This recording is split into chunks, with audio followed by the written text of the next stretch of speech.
இன்னைக்கு நம்ம நேயர்கிட்ட நான் என்ன பகிர்ந்துக்க போகிறேன்னு சொன்னால், நம்ம மனசில் ஏற்படக்கூடிய கவலைகளை எப்படி வந்து நம்ம வந்து அ, தாண்டி வர்றது, எப்படி வந்து நம்ம அதை வந்து சரி செய்கிறது. சில பேர் பார்த்திங்கன்னா ரொம்ப வந்து சில விஷயத்தை நினச்சி கவலைப்பட்டுக்கிட்டே இருப்பாங்க. அதோட முக்கியமான காரணம் என்னன்னு சொன்னால், அது நடக்காமல் போயிட்டா அவங்க வந்து பெரிய டிப்ரெஷனில் போவாங்க.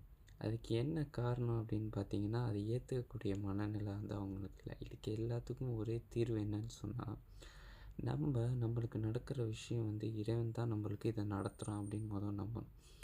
அதை எப்படி நான் வந்து குருட்டுத்தனமா நம்புறது? நான் வந்து எல்லா விஷயத்தையும் இறைவன் எனக்கு இப்படி இறைவன் தான் செய்கிறான், இறைவன் தான் செய்கிறான் அப்படின்னு சொல்லிட்டு எல்லாத்தையும் வந்து நான் நம்பிட்டு போகிறது வந்து ஒரு எஜுகேட்டட் பீப்புளுக்கு வந்து நல்லது கிடையாது.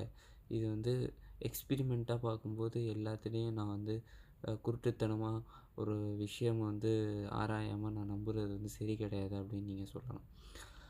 எப்படி நான் நம்பணுங்கிறதுக்கு ஒரு உதாரணம் சொல்கிறேன். இப்போது உங்கள் கையில் ஒரு செல் இருக்குது.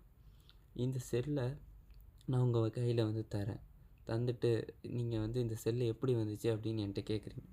நான் சொல்கிறேன், தானாக மேலேருந்து வந்து விழுந்துச்சு அப்படின்னு சொல்கிறேன். அப்போ நீங்கள் என்ன என்கிட்ட கேள்வி கேட்பீங்க?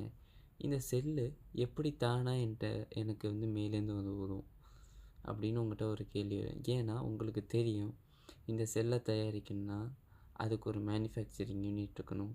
அங்கே பல பேரை வந்து பல பார்ட்ஸ் வந்து செப்பரேட்டடாக வந்து அவங்க வந்து தயாரிக்கணும். அதை தயாரித்த பிறகு அது எல்லாத்தையும் அசெம்பிள் பண்ணணும். அதுக்கு ஒரு ஹெட் இருப்பாங்க. அதுக்கு மேலே ஒரு மேனேஜர் இருப்பாங்க. அதுக்கு மேலே சிஇஓ இருப்பாங்க, சிடிஓ இருப்பாங்க. அதுக்கு ஒரு அ, அ, ஒரு முதலாளி இருப்பாங்க.